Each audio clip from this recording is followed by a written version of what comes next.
So I've got Pi token. It's down at minute, but so is Bitcoin.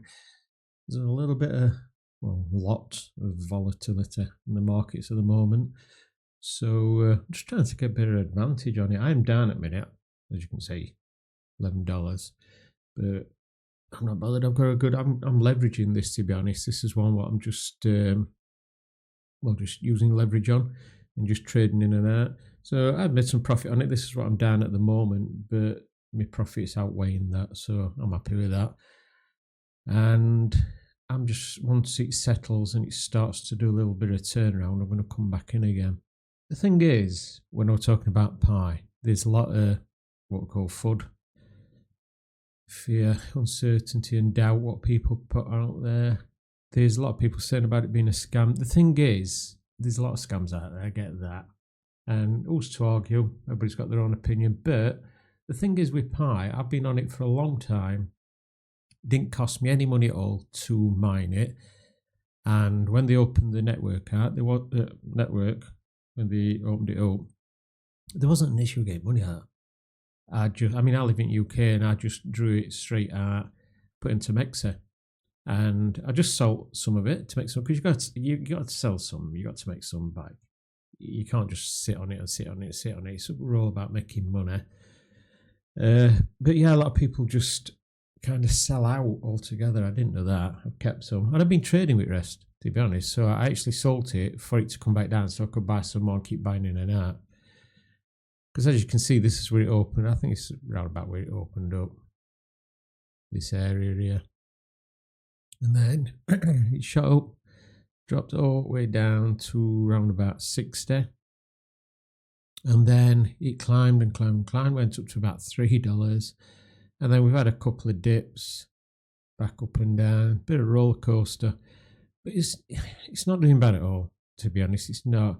It's been performing better than Bitcoin since it actually come out. A lot would argue with that, but it has. I know it's not the price of Bitcoin or the volume, but yeah, it's trading wise, it's been holding its own. It's not doing bad. It's down today and it has dropped quite significantly on this bit, as you can see, but that's just how it is with these kind of small cap tokens when they come out. So yeah, I'm just buying a little bit, sit on it and see how it goes. I wouldn't like to say it's a scam.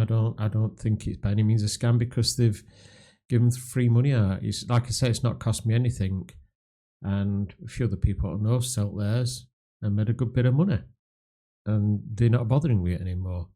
So it's like they've made their money and that's it. So they're not talking about it as a scam.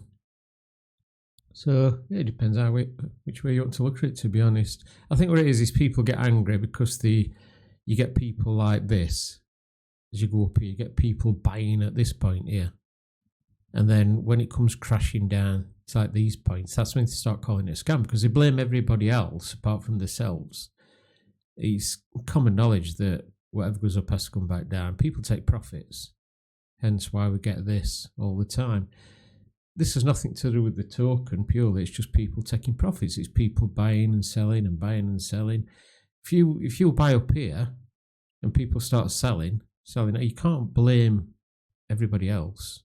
It's your decision you want to buy. Same as when people buy down here. You get people buying down here at this point. So as an example, you'll get somebody buying here, you'll buy at this point, it comes crashing down and he's like, oh, scam. But then you get somebody else buying at this point, because they're sensible, and it going up. Are they calling it a scam? No. Are they calling it a scam if they're buying here and it goes up to here? No. But if they're buying here and it comes down to here, they're going to call it a scam, yeah. That's the way it works. So yeah, at the minute, it's just about sitting tight and see what it does. I think this area here, down to this original low, every time I get a little bit of a turnaround, I'm going to keep on buying, I think. Buying a bit in and see how it goes. Because like I said, the money what I'm playing about with on this anyway is just pure profit. And I'm in pure profit. It didn't cost me a penny. So the money I'm using for trading in and out is free money, basically, what I'm using. So yeah, we'll see how it goes, but I don't think it's too bad at the minute. Tell you what, we'll put an indicator on. Just give me a second. Right, so I put a volume indicator on fixed volume, so we can see where the high and where the low was, what I've set it to.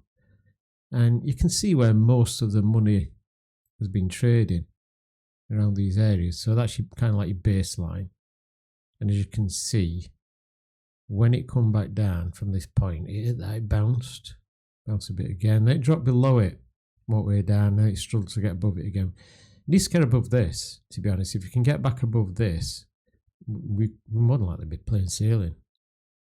But the minute we're at this point here, we can see any opportunities. Let's have a look. Like I said, I took the other indicators off. I need to put them back on again. So we've got this here, this area, the resistance area. You can see if it can crack back above that. We've got a big area of buying and selling here, this point. So if I put a line in that, where are we? So let's put it around about here. Yeah. And if you look here at the moment, it's got this. This is a big trade area. People buy and sell, buy and sell. You can see it. It's massive. This between like here and up here. But from now where we are at the moment, there's not much trading going off at all. That's because people are a bit confused what's happening. A lot of these also will be what we call liquidations as well. It's when it comes down like that, you have people. Well, I've got leverage. I've got leverage myself, but mine's way down.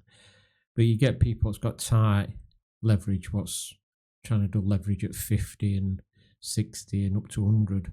And there'll be a lot of those that's got like margin calls, and that pushes price down for obvious reasons.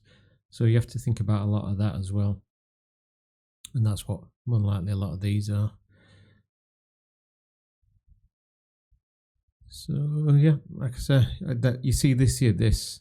It's either a massive sell-off by somebody, one person, or a lot of that's liquidations. Because what tends to happen is, as it gets to these points here, it starts to hit liquidations and it tumbles like that. And you obviously get people panicking as well, which pushes it down even more until it gets away from liquidations and it slows down, and then people stop panicking and then they come back in again. But then you get the people that's kind of bought down here want to resell and all that kind of thing. Or people that have panicked and think, oh, it's gone back up now, I'm going to get out. So we just need to see some natural movement coming on and see what happens, see if it slows down a bit, like these areas here, like where it's slowed down, as you can see, then it started to pick up a little bit. They've got a bit of move, so we'll just see how it goes. I'm going to leave it at that for now, and I shall have a good look round on it and see what's happening.